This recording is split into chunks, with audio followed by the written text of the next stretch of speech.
my real name is Alcibiades. It's not Alex, right? You said Alex Montas, right? Like that sounds like an artist, but people can pronounce my name. They call me, like even the Spanish kids or Hispanic, it's called, I'm sorry, they say archipiélago and all of that. They're like, what's your name? What's your name? So I'm like, all right, both me and my father, who was also Alcibiades, adopt this new name, right? So right, in order to fit in, because it's easier to pronounce. And now we go like, all right, what's the next thing? And I think for me, I'm like, well, if I am going to keep on adapting here, and if eventually I'm going to be a lawyer, let me take this accent reduction things. So then I go to the class at NYU, it's day one, and she's like, the people that take this class are people from Russia, are people from Europe usually. We don't really see Latinos here, but this lady was really good at telling you there is nothing wrong with your accent.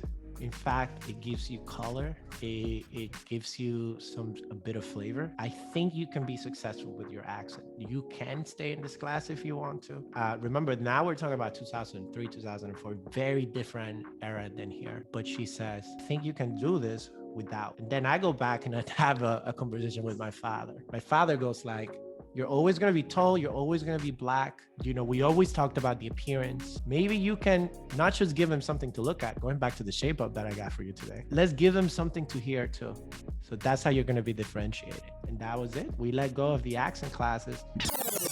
Mi gente, dímelo. Welcome to another episode of the Quién Tú Eres podcast brought to you by Plural. On this podcast, our mission is to redefine professionalism. So every week we have a new guest join us and walk through their experience between professionalism and authenticity. Speaking of guests, the intro that you just heard is with this week's guest, Alex Montas. Before getting into the full conversation, let me give you a quick little bio on Alex. Alex was born in the Dominican Republic and came to New York City where he grew up. These days, he's an executive VP of marketer, entrepreneur, husband, and father. He's held leadership roles for places such as Verizon, Bloomberg, CITI, and now Ben, Branded Entertainment Network.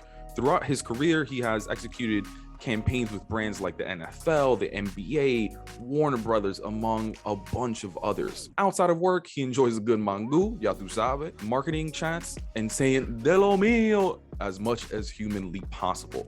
Now that you know a little bit more about Alex, let's get into the episode. Shout out to the Dominicans. De lo mío. What's up, man? How's it going? Dime a ver. I'm doing good, my friend. Yo, so doing good. So happy I finally made it here. I know. What has it been, like a couple months in the making? It's been like 3 months, and now you've blown up. Now you're in Spotify. Do you like top up and coming? Dominicans in tech. Yo, you know what's crazy about that? Like, because of COVID, it was over online. But if it was in person, it would have been like at the White House. What? That's amazing. That's amazing. That's but it's so good. I bought your stock early, I have to say. Right before you blew up, right? It's kind of like this meme stock.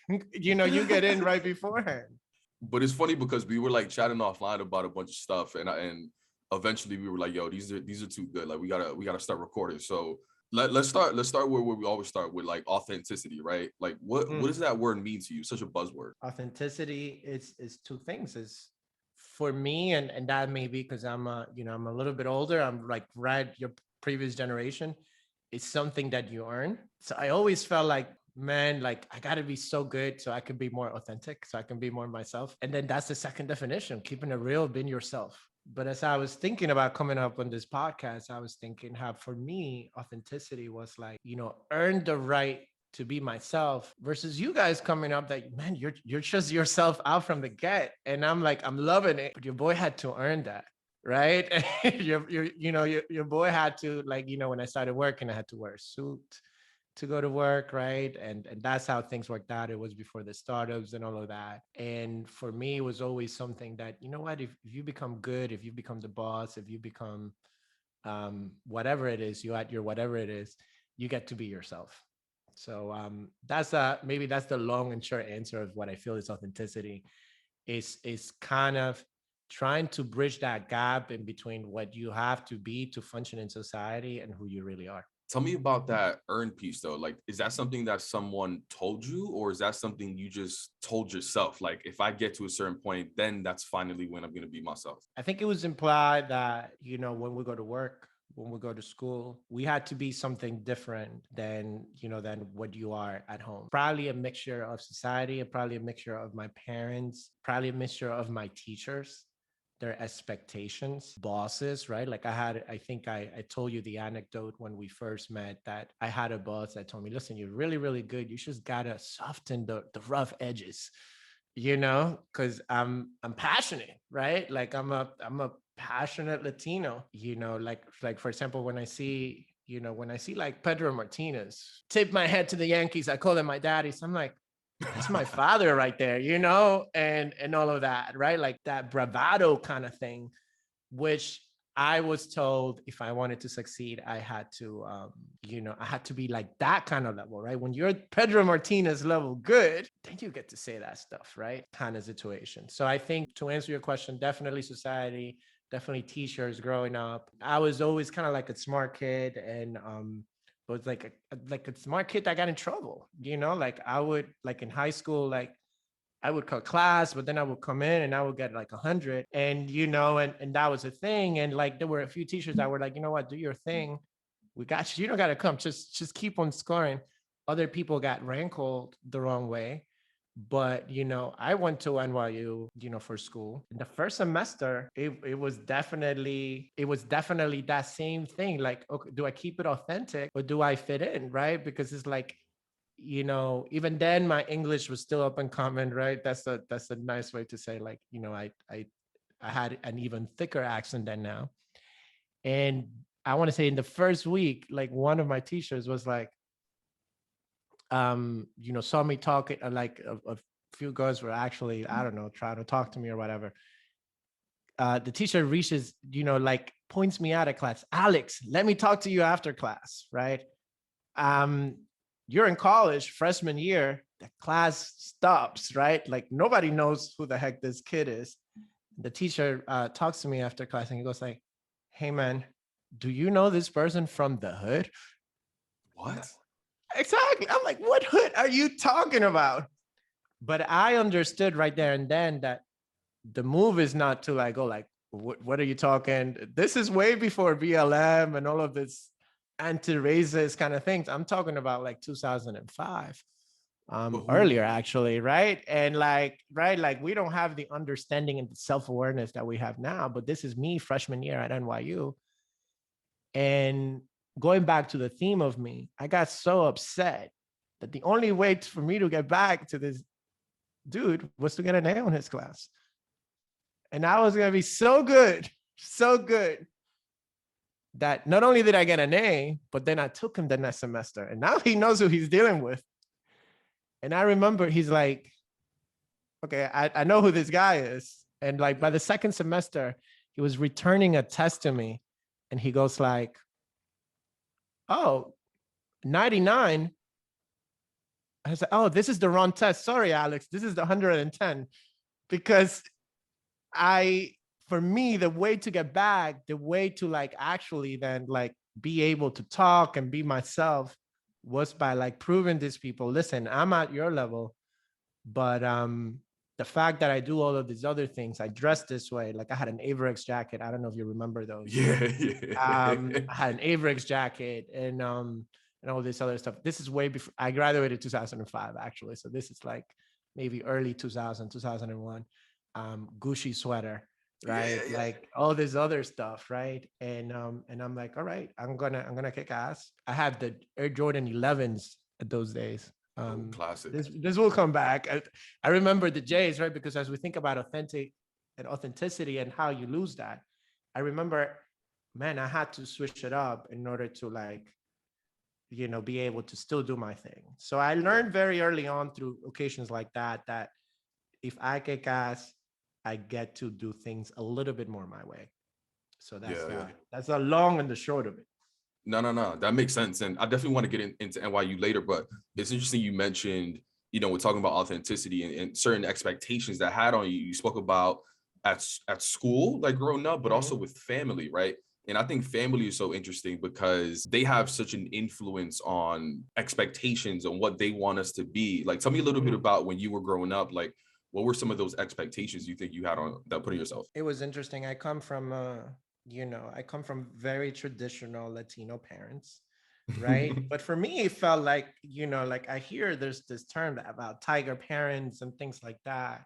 Yeah, My yeah. parents were very strict with the whole, you got to get good grades. My father was a teacher in the Dominican Republic, comes Oh, here and he's no longer a professional. He has to like do cab, taxi drivers, all of these other things. yeah. He works at a bodega and he becomes a supervisor. That's how eventually I went to own one. We'll talk about that later. Right. He becomes like the manager of bodega. And and my mom was like a very more traditional. They had all this like role, like my mom is like stay at home kind of situation. But they were very big on like you got to get good grades if you want to be in our good graces here, right? So in order for me, and especially I'm the firstborn, right? Like I feel like my brother and my sister, they don't have that, that thing about wanting to please people. So it starts with wanting to please my parents. And again, let's go back to this whole being Latino thing. If I showed up at my parents' home, even after as an adult, and I'm not like, oh, with my shape up and my thing, there's an issue. There's an issue in my home. And I noticed like even my wife doesn't have that issue. She was around with the PJs and everything. And I'm like, at my home, my parents are like, this is how you dress, this is how you conduct yourself. And there was this thing about like, oh, you're a smart guy, you have to live up to it, right? By either getting good grades, by even dressing a certain way, right?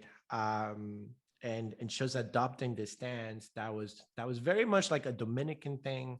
But also now that you're in the States, we're gonna make it, right? And you're gonna be a lawyer. That's what I was told. So, I go to school when I'm going back to this whole college thing because it's all interconnected. Now I go to college for philosophy. And, God knows I wasn't ready to take a philosophy class when I've been in the US for like 4 years, I don't know, 5 years at that point, barely knew English. That was that first freshman year was tough, but I was going to be a philosopher because eventually I was going to go to law school. So my parents were happy. So you came Um, here after high school? no, I came here. I came here at junior high school, 8th grade. Okay. All right, and what happens is that when you come here, you get put into ESL classes, right? I don't know Yeah. if you know this, right? So what that does is like you are here with other people that don't speak English, right? Like that. Let's just say it right off the boat. Hopefully that's not a bad term to say, but other people that come from, in my case, predominantly from the Dominican Republic. So you get put into that classroom with them, right? And it's supposed to be like a transitional thing. First year I come here, I'm not really learning English that much, as I don't have to really speak it with like my friends and all of that. But then I go to high school now, getting into, right, like after 1 year, ninth Mhm. grade, I'm still in ESL, right, where the majority of my classes are in Spanish, and then I have like one or two like, hey, learn English kind of situation, but then my parents are like, what's going on, what's going on here? And but one of the great things my parents taught me is like, you don't have to be ready. Sophomore year, I'm like, I am out of, like, I'm telling my teachers, I am out of ESL. I'm leaving ESL. And they're like, you could write it, but you certainly can't speak it. And I'm saying, it's all right, we'll figure this out. And yeah, so sophomore year of college, I got out of ESL before being ready. And but we're still here, right? And we made it work enough to then go into NYU from Brandeis High School, which was one of the worst high schools, and yeah, in Manhattan. I didn't know you went to Brandeis. I went to Dice, yeah.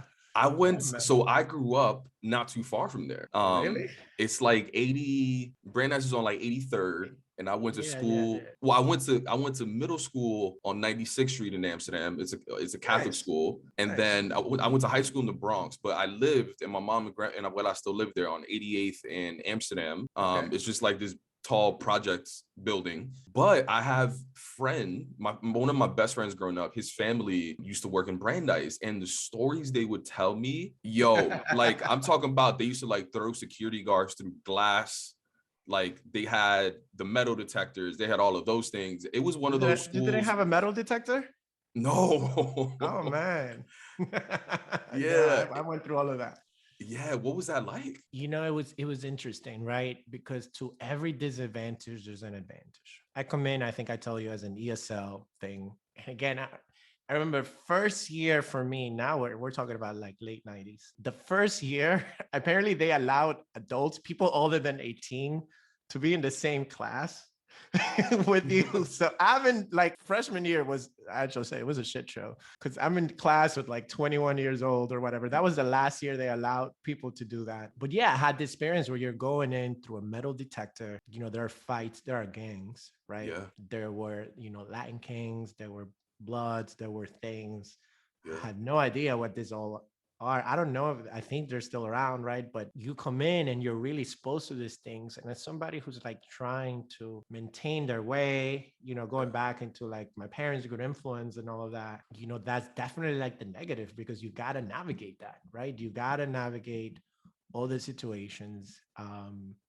You know, kids that are doing this thing and that, but yet at the same time, because it's a rough school, I did have teachers that took an interest in me. I had teachers that were like, you know what, we're going to help you out. And I had teachers that were like, you know what, going back to this authenticity thing, it's okay if you're not perfect because we see something in you. So it's all right if you cut school from time to time because we see you performing. So I think I have this teacher that I still remain in touch, Miss Peterson. She calls me out. She's like, Alex, you keep on scoring really well on this test. I don't know if you're understanding me right now. Blink if you understand, because I just didn't speak English. And I'm like, yes, I understand. You know, with the broken English or whoever. And then she puts me on AP, like history or whatever it was, the next semester. Wow. Right. So I think for me, it was a mixture of blessings because, you know, as somebody who again believes in work and all of that, it was a situation where even though it was a bad school, if you did what you had to do, there were ways in which you could find ways to get out of the entire system, at least for me. Yeah. But it was also very easy and very attractive to go the whole like gang route. Like, you know what? There was a time where I myself got into an altercation, and you know, I honestly I wasn't looking for it. I was really upset because it was a group of people, and the next day that the offer is like, if you want to handle this, we got your back. You know, but you gotta become part of us. You gotta get membership into our group. So now I'm like, you know, do I get my ass kicked or do I go here? Right. And that's the trade-off you had to do when you are in those kind of schools, and that you probably don't get when you're like going to, I don't know, like I look at Spider-Man and he goes to some school with lockers. I say, you go to school with a locker? That wasn't my thing. But you know what? Because I did well, right? I was able to then, you know, go on into a better school situation when I did go to college. Yo, when that's a crazy difference though. Like all right, so you grown up in the Heights, then you go to school like Brandeis High School where there's metal detectors and gangs and all these other things. And then you go to a school like NYU, and NYU is like, besides it like being academically like one of the top institutions, it's located in a nice part of town in New York City. You know what I mean? And going from ESL classes where there are a lot of people that look like you, right? There's not many people that look like you in NYU. Like, what was that difference like? So it was a struggle. It was a struggle. I do say when there's a struggle, there's opportunity. But that first year, that was a struggle, right? Because I get into NYU, and like that same year, I think the Olsen twins were there, or the year after, I don't know. So like I'm going to school with like literally the Olsen twins. Right. My English was better by the time I got there, but similar situation, you know, like, so my English teacher, so I told you about the philosophy teacher, asking me if I was from the hood, and guess what? In fact, I was from the hood, but I don't, I don't like the implication or whatever. I'm guessing I did look like it, you know, but I'm in this place first year, and I'm still handling, I am better than what was happening in high school. But that first year, I'm still having, you know, language issues. And my philosophy teacher and then the English teacher was like, are you writing these things? And for me, like, am I writing my papers, right? Like they are like, are you cheating? Like, you know, like who's writing this stuff for you? Right. Wait, so they were so good that they didn't believe you wrote it. They didn't, right? So the philosopher teacher, I didn't have to actually do anything. But for my English, professor, who was a Black woman, by the way. I was like, I'm gonna write this paper for you in your office. I want you to leave me alone if this works. Wow. So the thing is, everybody's just going about their classes. They're trying to get drunk. They're trying to meet women, right? I gotta deal with that, and I gotta deal with this with the t-shirts.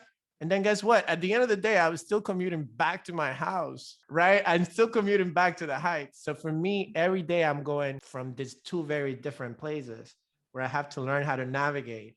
And then I have to choose, like, how do I show up? Going back to this authenticity thing in order to, like, because it wasn't definitely as diverse. I met a new set of Latinos, like the novela Latinos from Mexico and all of that. Oh, that's different. Yeah. Right? With wait. blue eyes. And yeah. All right, go for it. Wait, before we get into the novela Latinos, because I think that's fascinating too, right? And I love you get novela Latinos. For me, that's how it felt. I just didn't know them. And honestly, those were my people because they were closer to me than, they're not Afro Latinos. They don't know that. But like the thing is, when you grow up in New York, the story is very much a Puerto Rican and Dominican, Colombian, and all of that kind of story. Yeah. And then when I went to NYU, I started broadening that thing by adding all of these amazing people that they saw me and they're like, oh, we have this language in common. Yeah. You're part of my tribe. But when I looked at them, I didn't understand that, at least at first. And then I couldn't, all right, you are my peoples, right? Thank you.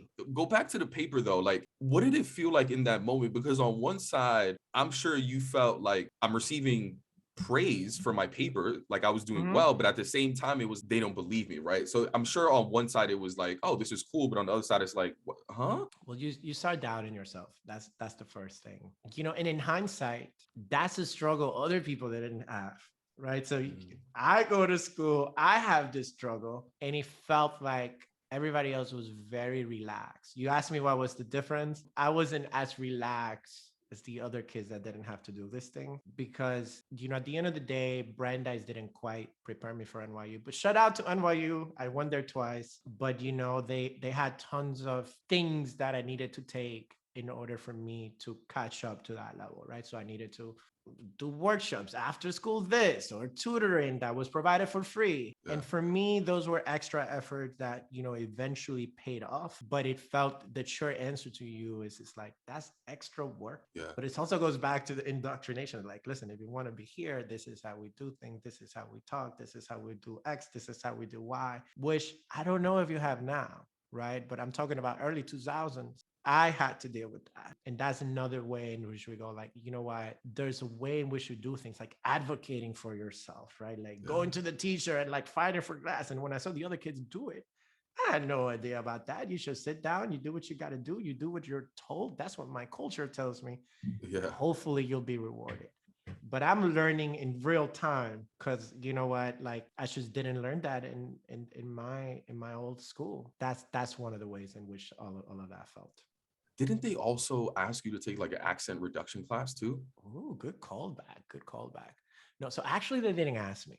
Actually, NYU was very nice about it. I'm still learning English and all of this other stuff. And remember, I'm thinking of becoming a lawyer. And if you look at any law thing on TV, they're very well-spoken people. And it's really interesting because as I start thinking about like, okay, this may become a reality. I may be able to become a lawyer. My real name is Alcibiades. It's not Alex, right? You said Alex Montas, right? Like that sounds like an artist, but people can pronounce my name. They call me, like even the Spanish kids or Hispanic, I'm sorry, they say archipiélago and all of that. They're like, what's your name? So I'm like, all right, both me and my father, who was also Alcibiades, adopt this new name, right? So right, in order to fit in, because it's easier to pronounce. And now we go like, all right, what's the next thing? And I think for me, I'm like, well, if I am going to keep on adapting here, and if eventually I'm going to be a lawyer, let me take these accent reduction things. So then I go to the class at NYU. It's day one. And she's like, the people that take this class are people from Russia, are people from Europe usually. We don't really see Latinos here. But this lady was really good at telling you there is nothing wrong with your accent. In fact, it gives you color it gives you a bit of flavor. I think you can be successful with your accent. You can stay in this class if you want to. Remember, now we're talking about 2003, 2004, very different era than here. But she says, I think you can do this without. And then I go back and I have a conversation with my father. My father goes like, you're always going to be tall. You're always going to be black. You know, we always talked about the appearance. Maybe you can not just give him something to look at, going back to the shape up that I got for you today. Let's give him something to hear too. So that's how you're going to be differentiated. And that was it. We let go of the accent classes. But for me, it was a lot of pressure, excuse me, because, you know, what you see on TV, what you see in everything, especially, you know, just 10 years ago, it just didn't look like us. And I think that's what it was like. And forget about black, right? Like, forget about, we are in some way, shape, or form somewhere in between black and Latino, right? And that still is up and coming today, right? Like, that's still a concept. The Afro-Latino thing is a concept that's still up and coming. So for me, going back into that was one of the moments where I chose to keep the accent that in some way, shape, or form I have as of now, as of this interview today. That's interesting. I thought it was something that was suggested to you by, you know, other people, but it's interesting that, you know, at an early age, you just looked around, whether it was TV or whoever you wanted to be, and you said, maybe this is something I just should do to enhance my career. And it's interesting that even people were telling you, no, like, I think you'll do fine. And I think the name one is really interesting as well. And it's not the first time I've heard that. Like, I always reference my friend, her name is Montserrat, but she goes by Monte. Like, she just shortened it in order to make it easier for other people to pronounce, right? And I have my god sister Saisha, she just goes by Sai. That's why. Even me, like, my name is Pavel. That's how my mom says it, but I never tell anyone to call me Pavel. I always say, call me Pavel. I just made that shit up. Like, there's no English pronunciation to it. You know what I mean? Like, I agree. When people be like, oh, is it Pavel or Pavel? And I'm like, I just made it up. It's really Pavel. Yeah, man. I have this friend, her name is Adriana. Yeah. And like, if you call her Adriana, if you call her she's like, my name is Adriana. I've known this lady now for like 8 years, 10 years. It's a while. And she will correct me, right? I love that about her, because like, that's a privilege. Do you know? But for me, in order to fit in, I took on this Alex name. My father took on the Alex persona. I looked at what my father was doing, right? And that's how I did it. But I imagine maybe my kid will not have to do that. You know, we'll see. That's one thing that I'm still insecure about. And I'm confident about a lot of things. I'm still not ready to tell people to call me Pavel. I'm still not there. Where's that name from? Like, if you think about it, like, Alcibiades, it's a Greek name. It's a very Greek name. So when I meet Greek people, I try to, like, ingratiate myself by, like, hey, this is my name. And they like, oh, they like it, right? It's a historical name and all of that. And I'm still not like, all right, I don't want to, you know, this is the thing. We try to accommodate people, and we're taught to do that, right? The whole people pleasing thing. So that's why I love it when people go like, this is how you say my name. Yeah. Right. You know what? I'm just going to jump to another, like, years later. I'm talking about 2 years ago. 2 years ago. Now I'm in a more corporate setting. Yeah. And I talk about, like, microaggressions and talking about my name. I'm in a setting with a very high senior leader, somebody that is part of the leadership team of a major Fortune 50. I'm in charge of doing this media budget and all of this other stuff. And he wants to know about marketing and all of that, right? Great opportunity for me to show my skills and all of that. This is 2 years ago, after pandemic, maybe, right? So maybe less than that. The meeting starts with like, hey, how's it going? My name is Tom, blah, blah, blah. That's from the guy. And he's like, oh, your name? What's your name? Oh, you have that weird name. Something, whatever. Mishandles my name. How do you go with Alex? Oh, Alex or whatever. I'm like, talk about a microaggression, to get started. That's something I got to deal with that my colleagues don't have to deal with, right? Nothing about race, nothing about whatever, nothing. It's just my mother freaking name. That's why maybe you and I go through this thing about my name. And when that meeting is going on, am I really going to stop the meeting and go like, hey, that's not how you say my name? My friend Adriana would have done that. But now I'm in a position of like, this guy's like 3 levels away from my boss. I got 15, 20 minutes to pitch whatever I got to pitch. Right. Yeah. Right. And that's how I don't know if like a lot of the job in marketing is to get money so I can do my campaigns and I can do all of these other things. I needed to get that. And that's how the meeting started.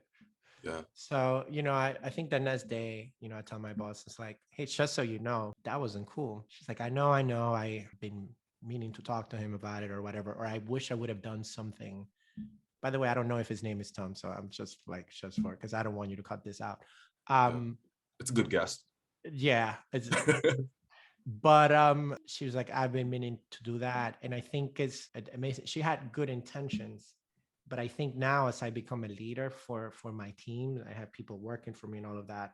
My role is also, especially in positions where there's not enough power, is to protect those people that are not able to speak by themselves. Because again, just by virtue of you being you and me being me, we have to deal with little things that other people don't have to do that have to deal with. One of them being simply your name. And not only that, right? But people on your team, maybe that situation is going to happen to them. And maybe what you want to do is show them that in those instances to be like Adriana, right? Like you want to inspire them to be able to speak up for themselves, right?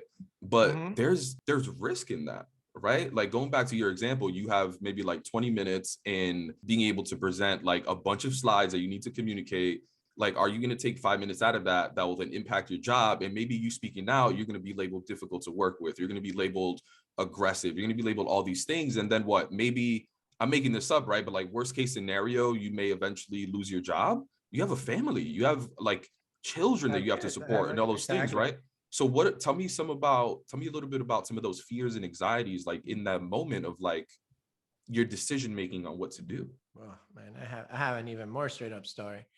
But I think for me, it's always that trade-off. If I'm not in a position to, like if I don't have like FU money, right? Yeah. Right. Like if I don't feel flush, if I don't feel like, I'm stable, it's just very tough to uphold your values and your boundaries.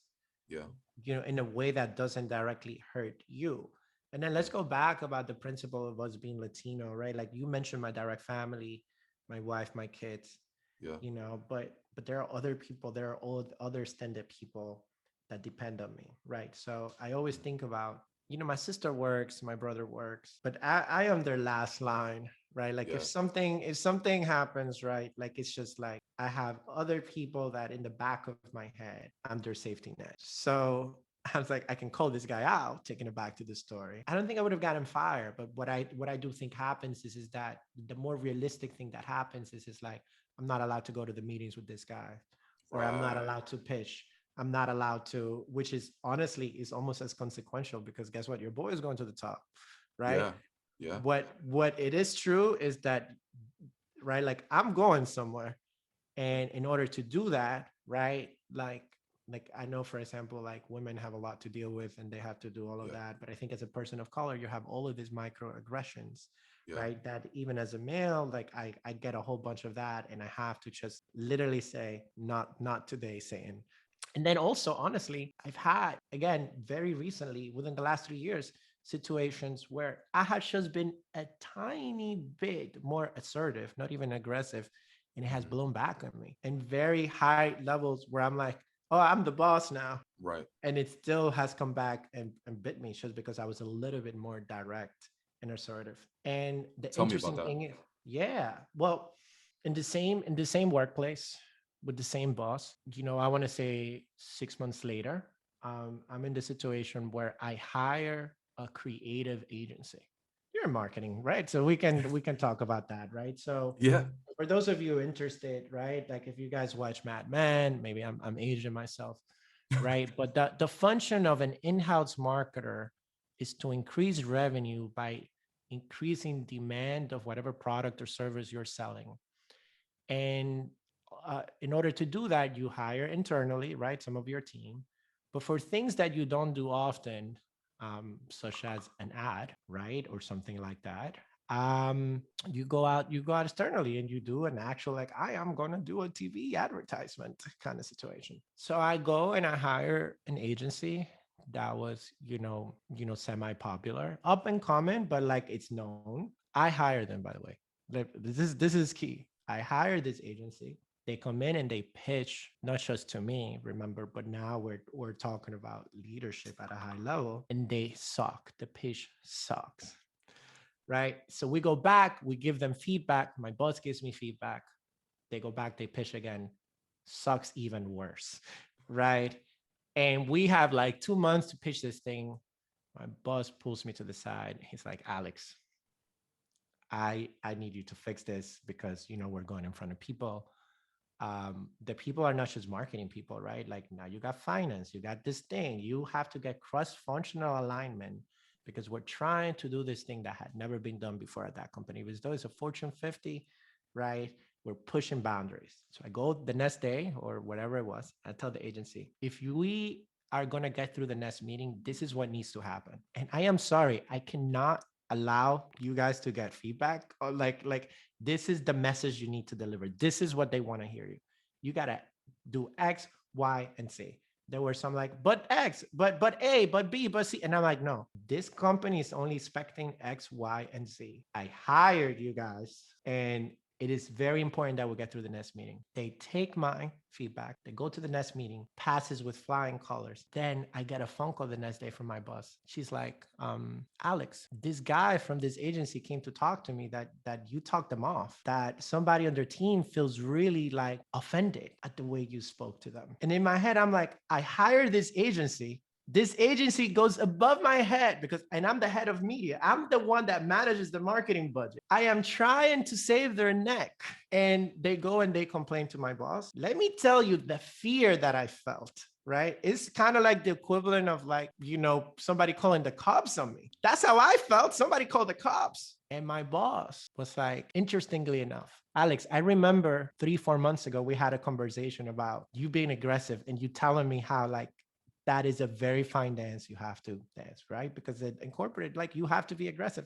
And I remember telling my boss, it's something that it's very hard to ask of a Black man for various reasons. And so he was asking you to be more assertive, and she was asking me to be more assertive, right? She's like, I am very assertive about asking for feedback. And she's like, Alex, you gotta go and you gotta tell people what to do, and you gotta like, make them do it. She is very, she's actually super direct herself. And she was like, I understand you now. So this agency that came to talk smack about you, we're not going to listen to them. But only, right? If I hadn't had that conversation 6 months ago, what would have happened? Yeah. What would have happened? And remember, these are high stakes kind of thing, right? Like I'm not talking about like I'm a senior manager, all these other things. Now we're talking about director, VP level kind of conversations at a Fortune 50 company. For me, it was super high stakes. I'm super afraid. Like it was my temperature went up that way. Yeah. And I also had another colleague with me who happened to be a white man. And he goes like, honestly, had I said that thing, everybody would have been okay. And he was on the call? He was on the call. He reports to me. But isn't that crazy to think about, like the extent of protection that you have to have even before having this meeting?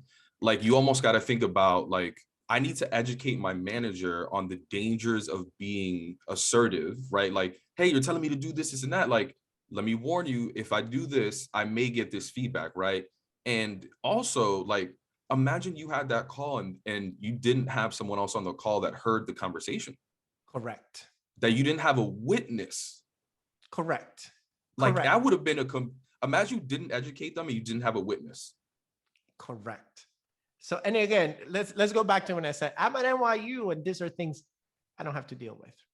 Now I'm a corporate, right? And these are things I still have to deal with that are extra on top of that. Now, yeah. If I sound a little bitter, I'm not. right? I know what I got to deal with because I made a pact I made a pact to be freaking successful.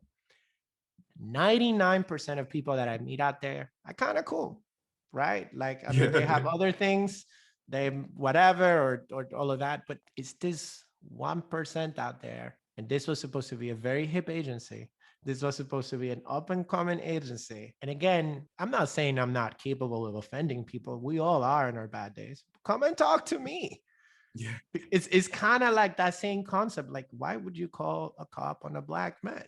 Right? Like that's how I felt. Like, I'm like, when you go and you talk to my manager about me, like it's like a thing. And I felt fear.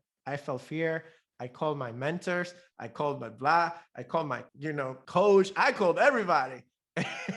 So that day, I know, like, for whoever is listening to this, it's like, well, that's nothing.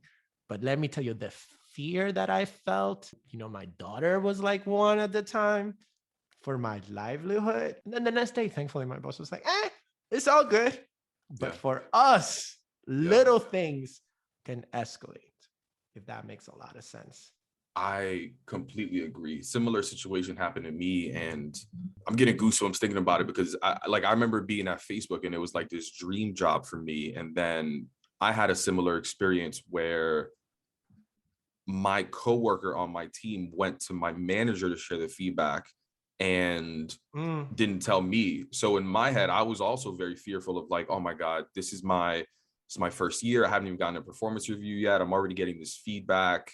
What is my manager going to say and how are they going to handle it? Right. And my manager's in charge of writing my performance review. Oh my Lord. Yeah. So what happened? Well, it's a long story, but I ended up working it out. We ended up building like a closer relationship where we shared feedback directly, but it ended up impacting the perception that my manager had of me. And I had to work that much harder to overcome that perception and work on my personal brand internally. But you're just being you. Man, is really interesting. So now when people come and complain about my employees, I was just telling that to somebody who works for me yesterday. I'm like, listen, internally we can all complain to each other, but the minute somebody else comes and talks stuff about you guys, I can't take it because I am overly protective about my guys and gals based on my own experience. And thankfully, to your point, I did have those conversations. Thankfully, there was kind of like a witness. But how interesting it is that this conversation is sounding like the things that happen out there. Right? Like, it's just super interesting. And this is just me having a marketing meeting, right? But I do feel like that same fear because it's like, yes, like physically I'm okay, but I do have people that depend on me. And as I mentioned earlier, not just my wife and my kid, but like my siblings and people, God knows where, that I'm their safety net.